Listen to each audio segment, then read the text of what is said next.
Imagine a ship so powerful that it doesn't just carry weapons, it carries an entire air force, a floating city in the middle of the ocean, carrying dozens of fighter jets, thousands of sailors, nuclear reactors, command centers, and enough technology to influence wars happening thousands of miles away. But here's the shocking part. The aircraft carrier you see today is not just a ship. It is a symbol of global power, because whoever controls the oceans controls the world. So how did these massive floating air bases become the ultimate weapon of modern warfare? And why are only a few countries on Earth powerful enough to build them? This is a story of every aircraft carrier explained. For centuries, naval battles were decided by battleships. Huge steel giants with massive guns ruled the oceans. But everything changed when military leaders realized something. A plane could attack targets hundreds of miles away, much farther than any ship's cannon could reach. During the early 1900s, countries started experimenting with carrying aircraft on ships. At first, these were simple modifications. Planes would take off from wooden platforms built on top of ships. But soon, nations discovered that a ship carrying aircraft could completely change naval warfare. Instead of bringing the fight to the enemy, they could launch the fight from anywhere on Earth. And that idea created one of the most important military inventions in history, the aircraft carrier. The true power of aircraft carriers was revealed during World War II. Before carriers became dominant, battleships were considered the kings of the sea. But one battle changed everything.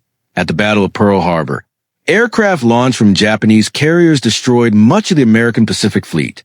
The message was clear. The future of naval warfare belonged to aircraft. Later, during the Battle of Midway, American aircraft carriers helped defeat Japan's powerful navy. This was the moment the world understood. A carrier was no longer just a ship. It was a mobile military base capable of projecting power anywhere. After World War II, countries began competing to build larger, faster, and more advanced carriers. And the race had only begun. So what actually makes an aircraft carrier so powerful? First, its flight deck.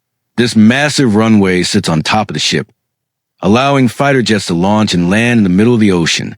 Modern carriers use advanced systems like catapults to launch aircraft at incredible speeds. Some carriers can launch a jet every few minutes. Below the deck is an entire floating city. A large carrier can carry more than 5,000 people. It has restaurants, hospitals, repair facilities, control rooms, and even its own security forces. But the most important part is not the ship itself. It is the aircraft, fighter jets, helicopters, surveillance planes, and electronic warfare aircraft turn the carrier into a complete military ecosystem. A carrier is not just transporting airplanes. It is transporting an entire air force. Today, the most advanced aircraft carriers belong to a small group of nations. The United States operates the largest carrier fleet in the world.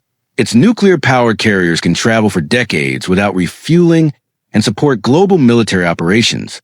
These carriers are protected by entire fleets of destroyers, submarines, and supply ships.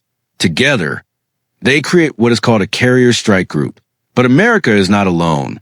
Countries like China, India, France, and the United Kingdom have also developed their own aircraft carriers. China's growing carrier fleet shows its ambition to become a major naval power. India uses carriers to protect its influence in the Indian Ocean. And France operates one of the world's few nuclear-powered carriers outside the United States. Each country sees aircraft carriers as more than weapons. They see them as symbols of independence and global influence. But today, a new question is being asked. Are aircraft carriers still unstoppable? Modern missiles, drones, and advanced submarines have created new challenges. Some experts argue that carriers are too expensive and vulnerable. Others believe that nothing can replace their ability to move thousands of miles and project power anywhere on Earth.